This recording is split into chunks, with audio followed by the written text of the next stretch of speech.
Eu não sei se você reparou que, além da gente ter essas coisas estranhas acontecendo agora, a gente teve, o triste caso lá do Charlie Kirk, a gente teve vários casos de, ofensivas em escolas, a gente teve o caso daquela menina que, absurdamente retiraram a sua vida lá num transporte público, muitas coisas estranhas acontecendo nesse período. E exatamente nesse período que as coisas já estavam estranhas, os Estados Unidos estão no shutdown. Ok? O que que significa isso? Significa que os Estados Unidos não conseguiram aprovar o orçamento do ano que vem e eles tiveram que travar os gastos, travar as despesas, perfeito? É claro que muita gente está pensando, né, caramba, isso deve ser muito prejudicial para o presidente Donald, ele ter que trancar as despesas, né, ficar ali numa situação ali de corte de gastos e por aí vai. Mas, segundo alguns analistas, segundo até o presidente da Câmara, né, o Speaker of the House lá dos Estados Unidos, o Mike Johnson, segundo ele, a estratégia dos democratas de fazer o shutdown do governo saiu ali pela culatra. Por quê? Qual é a ideia, né?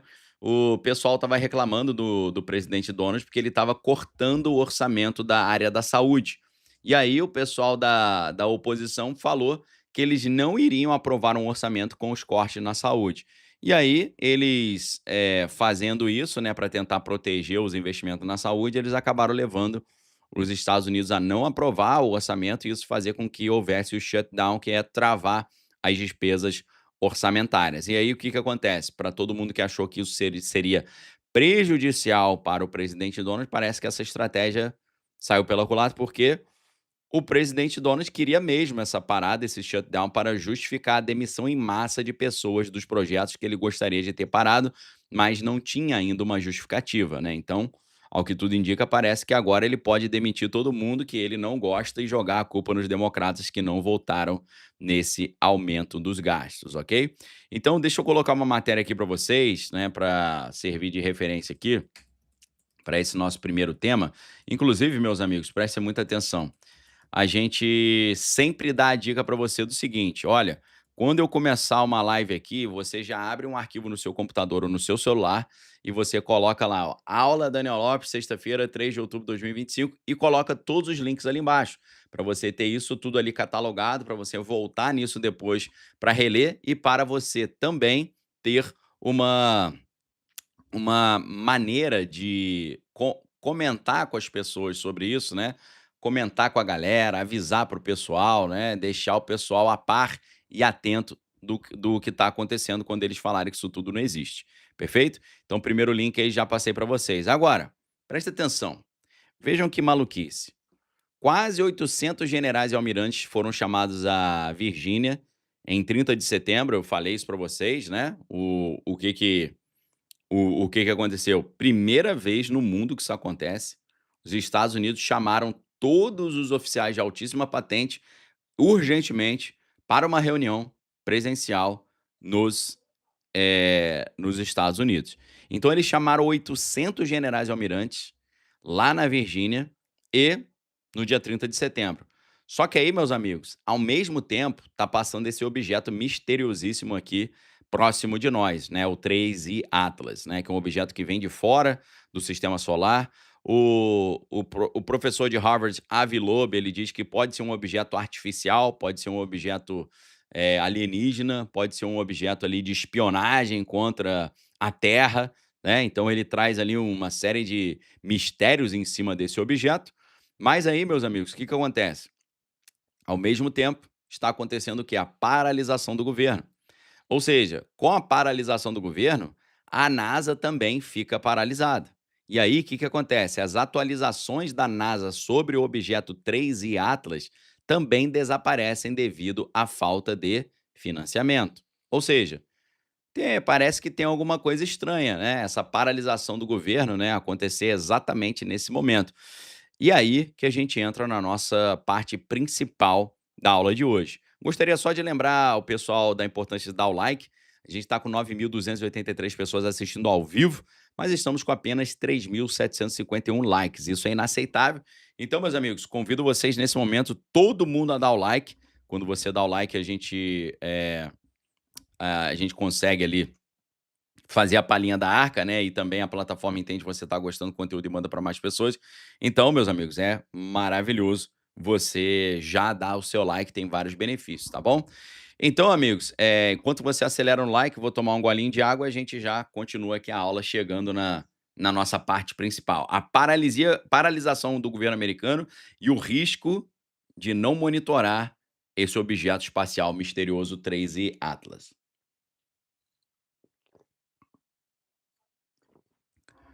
Vamos lá, pessoal. Eh, Isso tudo é muito estranho. Por quê? Né? A NASA não vai acompanhar mais esse objeto, ou pelo menos não vai passar para nós a atualização disso. Isso significa que eles, inclusive, colocaram um aviso nas suas redes sociais. A NASA, no seu perfil oficial, colocou um aviso, e o aviso é o seguinte: devido à falta de financiamento do governo federal, a NASA não está atualizando este site. Isso significa que milhares de funcionários da NASA foram licenciados, né?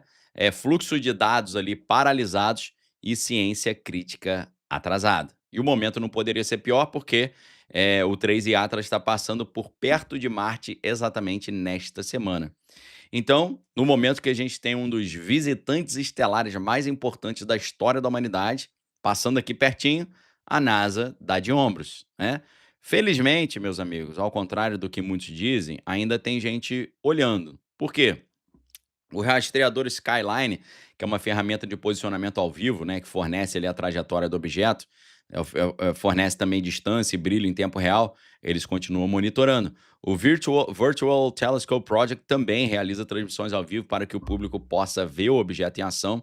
Tem também os astrônomos independentes aí, porque os astrônomos independentes e amadores, né, observatórios privados que também estão trazendo mais imagens. Tem observatórios e naves espaciais oficiais que não deixaram a desejar, né? O Observatório Gemini Sul, no Chile, abriu um evento, né, acompanhando os cientistas, onde o público pode observar ali, as informações em tempo real do 3 Atlas também. Existem as sondas também, Mars Express e a ExoMars, estão registrando tudo o que está acontecendo, beleza? E isso aí que é a grande ideia, a grande estratégia do que está rolando aí, tá bom? Então, meus amigos, existem vários feeds privados ali que estão funcionando, agências internacionais registrando as observações, tá? Apenas ali o acompanhamento da NASA que foi interrompido, perfeito? Né? A NASA não está atualizando, mas a gente ainda tem outras fontes de atualização. Agora, essa desculpa aí da NASA de estar sem financiamento parece um pouquinho fraca, né? Se eles não conseguem manter o site, tudo bem, mas deixar o público no escuro, enquanto o maior visitante estelar que já passou pelo nosso sistema está aqui perto, parece isso ser um negócio inaceitável, ok? Então, amigos, é óbvio que diante disso, a gente pensa assim: olha, parece que esse negócio de ter um apagão da NASA, exatamente no momento em que a gente está vendo ali esse objeto estranhíssimo passando, parece que isso não é por acaso. Parece que eles não estão querendo trazer algumas informações. Eu acho, eu tenho a impressão que isso aí tem um cheiro de jogada ensaiada, jogada combinada. Muito estranho. Tô achando estranho esse detalhe. Inclusive, o astrofísico de Harvard, o Avi Loeb, né? Ele mostra que cada visitante interestelar, né, que está vindo de fora do nosso sistema solar, é uma oportunidade incrível, né, para estudo. E ele enfatiza também que, assim como aconteceu com o tal do Oumuamua, perder a chance de coletar esses dados pode significar décadas, né, de perguntas sem resposta, né, e cada minuto de observação conta. E uma paralisação do governo americano que suspende os telescópios e análise, né, ele chamou de um ato de cegueira autoinfligido, que é complicado, tá. O próprio Michio Kaku, né, o importante físico teórico americano, também fez alguns comentários importantes sobre esse objeto. Agora, meus amigos, preste atenção, essa história, de você ter um professor de Harvard falando que o objeto é alienígena, falando que o objeto é uma sonda que veio de fora, falando que isso pode ser um objeto artificial e inteligente, meus amigos, isso acende algumas luzes de emergência aqui no nosso pensamento. Isso pode ser também conclusão, concretização de muitos planos antigos de controle social que têm sido trazidos. Nós sabemos muito bem que a ideia de uma invasão alienígena como salvação da humanidade, conforme a gente viu nos comentários ali de não só do Ronald Reagan, quando na ONU ele falava sobre isso, mas também os comentários depois, né, do presidente Bill Clinton e do vencedor do Nobel de Economia, professor de Princeton, Paul Krugman. Ele já falava que uma invasão alienígena acabaria com todos os problemas da humanidade, porque faria com que o governo tivesse que investir mais dinheiro em defesa, isso ia gerar emprego e acabar com a crise econômica, e também faria com que as guerras acabassem, porque a população global teria que estar unida para poder, né, combater esse inimigo de fora. Só que aí, ainda que depois eles vissem que era tudo falso, não tem problema, porque já teria salvo a humanidade, perfeito? E aí, meus amigos, eu me lembro que eu trato desse assunto há muito tempo. O meu livro A Beira do Abismo, Geopolítica, Globalismo e o Fim do Mundo, que se você não tem ainda, tá dando muito mole, porque se você gosta do meu material aqui no YouTube, você vai gostar muito dos meus livros, pode ter certeza. Agora, esse livro aqui, claro, estou conseguindo ele com 47% de desconto para você hoje, né? Saindo de R$ 86,90 por 46, tá? Você vai pagar metade do valor do livro. Se não tem ainda, tá dando mole, tá? Tá na hora certa de adquirir o livro. Mas aqui, ó, pessoal, no capítulo 8, Biden e os OVNIs propaganda a todo vapor. Capítulo esse que eu escrevi no dia 8 de junho de 2025, tá? 4 anos atrás. Eu mostro aqui para vocês como é que toda essa ideia, né, de falar sobre alienígenas é uma verdadeira operação psicológica para implementar um controle da sociedade a partir de uma ameaça externa. Porque você só consegue criar um governo único global se você tem um problema de natureza global. O problema de natureza global pode ser uma crise financeira global, pode ser uma crise sanitária global, pode ser o aquecimento global, mas pode ser uma ameaça à segurança global, como a chegada de um objeto de fora ou de um meteoro. Então, se você entende um pouquinho de operação psicológica, de controle de narrativa, de estruturas de retórica, convencimento, persuasão e manipulação, que exatamente foram esses todos os temas que eu estudei no meu mestrado e no meu doutorado, e também estudei e ensinei lá no curso avançado de operação psicológica, quando fui instrutor desse curso, né, o CAOP, lá no Exército Brasileiro. Eu olho essas notícias todas e essas novidades malucas a partir dessa ótica, e olhando a partir dessa ótica, a gente consegue se proteger muito desse engano que está chegando. Por quê? Porque não apenas, né, a Andrea aí tá lembrando, né, da série Childhood's End, né, O Fim da Infância, que é uma história do fim da infância, vem de um livro muito interessante, né, do Arthur C. Clarke. Eu tenho esse livro, mas não tá aqui comigo, tá na minha outra estante, tá. Existe essa série lá na Prime Video, eu não sei se tá passando aqui no Brasil, se tem acesso aqui no Brasil, mas Childhood's End, né, O Fim da Infância, é uma série que vai tratar muito sobre isso, vai trazer um alerta gigantesco para todos nós. Eh, Isso tudo aqui, meus amigos, faz parte do grande engano do final dos tempos, ok? Engano para quê? Para fazer as pessoas acreditarem que o planeta Terra está sendo, invadido ali, e para que isso seja desculpa para a implementação de um governo único global. Inclusive, o Jeremy Corbell, né, que é um grande pesquisador aí da questão alienígena, Jeremy Corbell, ele avisou, cara, no início desse ano que haveria uma invasão alienígena falsa, né? E isso estava chegando em breve, e isso iria enrolar a humanidade toda, tá? O cara já tinha avisado, eles falariam que estava chegando um objeto espacial, trazendo aí um grande perigo para a humanidade, fazendo com que a humanidade ficasse debaixo de um perigo existencial. Então já estava tudo já no combinado.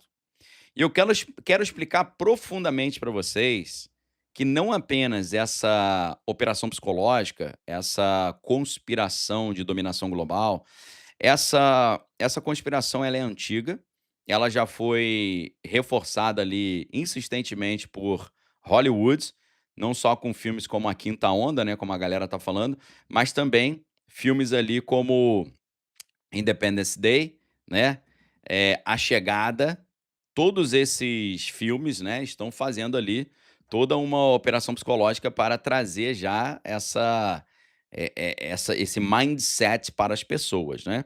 Então, nesse momento eu quero mostrar para vocês que não foram só os filmes, nem foram, presidentes americanos, né, como o caso do Ronald Reagan e também o Bill Clinton, que falaram sobre esses assuntos. Mas também, meus amigos, durante a Guerra Fria, o os Estados Unidos e a União Soviética concordaram em se unir para forjar uma invasão alienígena, ok? Vou colocar uma matéria aqui para vocês agora da revista super interessante. Você vai ver aqui, ó, Estados Unidos e União Soviética durante a Guerra Fria, Ronald Reagan e Mikhail Gorbachev se uniram na Suíça e conversaram, concordando em fazer uma invasão alienígena falsa para acabar com a Guerra Fria, tá? Isso aconteceu em 1985, na Conferência de Genebra. E isso nos mostra que a ideia de usar uma possibilidade de uma invasão alienígena para enganar a humanidade já estava ali colocada na mesa já há muito tempo. A gente não pode esquecer também que o Ronald Reagan, ele era um famoso ator, tá? E assim, meus amigos, sem, sem querer desmerecer os atores, mas os atores são especialistas em fingir, não é verdade? Os atores são especialistas em enganar, em fingir emoções, né? Em fingir o que estão sentindo, em fingir expressões faciais, chorar sem estar com vontade de chorar. Ou seja, essa essa questão de você ter um um um presidente que é ator, assim como existe lá em Kiev hoje, cara, é complicado isso. Traz uma série de questões, traz uma série de problemas. Por quê? Assim como um jornalista, um presidente, ele tem como uma das suas mais importantes características a confiança, a honestidade, a transparência.